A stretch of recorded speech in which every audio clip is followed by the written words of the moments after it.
আরেকটি কথা বলতে চাই, আমরা আমার এই 22 বছর সাংবাদিকতার পেশায় আমি কখনো দেখি নেই একজন গণমাধ্যম কর্মী একজন মানুষের তার ক্যামেরা দিয়ে একজন মানুষের উপর হামলা করেছে। আমি দেখেছি, আমার চোখে পড়েনি, আপনারা দেখেছেন কিনা। কিন্তু আমাদের গণমাধ্যম কর্মীরা যখন কোনো নিউজ করতে যান, সারা দিন রাত পরিশ্রম করেন, বৃষ্টিতে ভেজেন, নিজের খেয়ে নিজের পরে নিজের জীবনের ঝুঁকি নিয়ে যখন রাষ্ট্রের উন্নয়নের জন্য একটি সংবাদ প্রকাশ করেন, তখন আমার অনেক প্রিয় ভাইয়েরা আছেন নিজেদেরকে মিডিয়াতে হ্যারেস করার জন্য। এই অন্তর্বর্তীকালীন সরকারের উন্নয়নের কর্মকাণ্ড, এই স্বপ্ন, এই সুন্দর দেশটাকে ধ্বংস করার জন্য রর এজেন্ট হিসেবে তারা কাজ করছেন, রর এজেন্ট হিসেবে কাজ করছেন।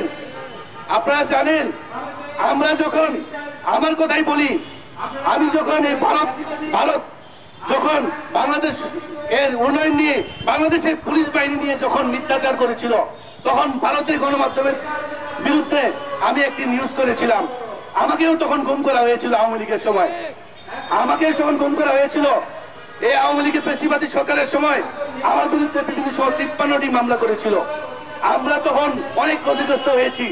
আর এখন যেখানে এই ঝিমিয়ে পড়া পুলিশ বাহিনীকে আমার পুলিশ ভাইরা, পুলিশ কর্মকর্তারা জাগিয়ে তুলে মানুষের নিরাপত্তার জন্য বাংলাদেশের আইন শৃঙ্খলা বাহিনী, বাংলাদেশের সেনাবাহিনী কাজ করছে, সেখানে এই কিছু রর এজেন্ট, ভারতের এজেন্ট, আওয়ামী লীগের কিছু দালালরা দু একজন পুলিশ কর্মকর্তার মাধ্যমে এই আমাদের সুন্দর দেশটাকে বিতর্কিত করার জন্য দু একজন পুলিশ কর্মকর্তা বিভিন্ন জায়গায় পদায়িত হয়ে, টাকার বিনিময়ে পদায়িত হয়ে এই সরকারের উন্নয়নের কাজে ব্যাঘাত করছে।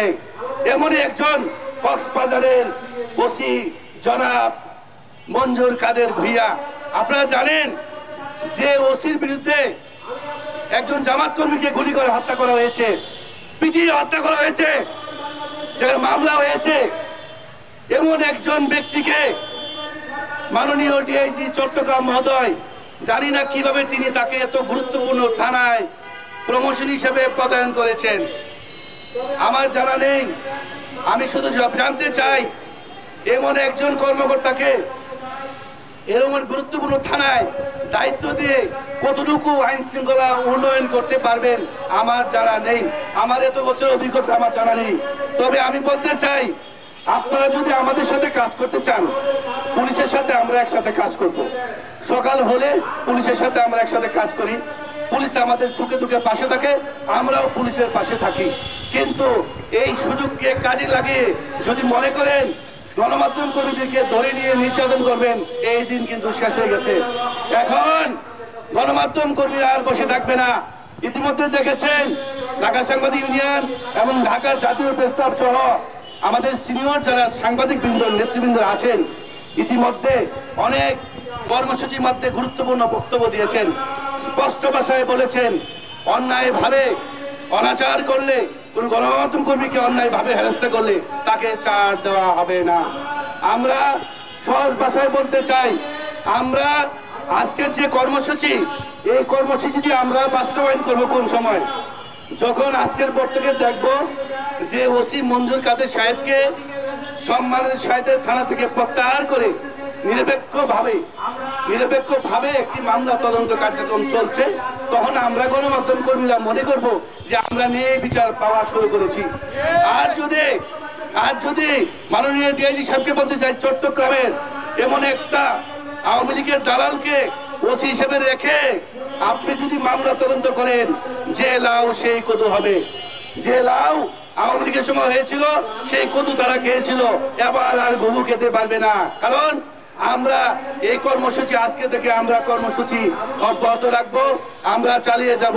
আরেকটা বিষয় আমি বলতে চাই, শুনেন, একটা গণমাধ্যম কর্মী কত কষ্ট করে দিন রাত পরিশ্রম করে, আর এই ওসি মঞ্জুর কাদের সাহেব আদালতে মামলা চলাকালীন সময়, এইটি বিচার মানে তদন্তাধীন সময়, তার চেয়ারে বসে পাটা পায়ের উপরে তুলে কিছু দালাল আছে, দালালদেরকে কিছু টাকা দিয়ে তাদের ফেসবুকে বলেন কি সাংবাদিকরা চাঁদাবাজি করে। আরে ভাই, সাংবাদিকরা চাঁদাবাজি করলে তো আপনি ঢাকা শহরে দেখান তো একজন সাংবাদিক 5 তলা বিল্ডিং করছে কিনা, একজন সাংবাদিকের 2টা বাড়ি আছে কিনা, একজন সাংবাদিকের 2টা গাড়ি আছে, 5টা গাড়ি আছে কিনা। কিন্তু যারা দালাল বলেন, যেসব পুলিশকে দালাল বলেন, তাদের সম্পর্কে খোঁজ নেন। আমি যতটুকু জেনেছি, যারা ওসি মঞ্জুর কাদের সাহেবের, তিনি কত টাকার মালিক তিনিও নিজেও জানেন না।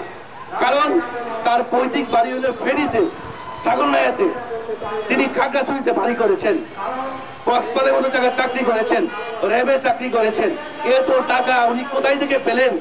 এখানে অনেকে বলে থাকেন যে ওসি হলে টাকা, ওসি হলে টাকার উপরে ঘুমায়। আমি বলবো বল, বর্তমান অনেক জায়গায় অনেক পুলিশ কর্মকর্তা থানায় পদায়িত হয়েছেন, যারা অত্যন্ত মেধাবী, যারা দীর্ঘদিন সময়ে 15 বছর কোনো প্রমোশন হয়নি, প্রমোশন কোনো থানায় যায়নি। এবং আপনারা জানেন সব সময়েই কিছু সুবিধাবাদী লোক থাকে, যারা পুলিশকে বিকৃত করে সামনে কাতারে পুলিশকে দিয়ে পুলিশের উপর বিভিন্ন সময় হামলা হয়। কেন? এই কিছু দালালদের কারণে। দালালরা বিভিন্ন সময়ে এই ভারতের এজেন্ট হিসেবে কাজ করে পুলিশকে বিকৃত করে। আমরা তো পুলিশকে বিকৃত চাই না। আমি বলতে চাই, বাংলাদেশে আপনারা দেখেন, বাংলাদেশে বিশ্বের যে থানা যেগুলো যারা দেখেন, বিশ্বের সব রাষ্ট্রের কথা বলেন, বাংলাদেশের পুলিশ যেভাবে এই সময়েও মানুষের এই ক্রান্তিকালে, এই ক্রান্তির সময়ে আইন শৃঙ্খলা বাহিনী যে পরিশ্রম করছেন, যে সময় দিচ্ছেন, আমরা তাদের কাছে কৃতজ্ঞ। তবে আওয়ামী লীগের দালালদের যদি আপনার টাকা নিয়ে আগের মতন নিয়ে থানায় প্রমোশন দেন, তাহলে কিন্তু আবারও এই প্রতিযোগিতা ঘটনা ঘটবে।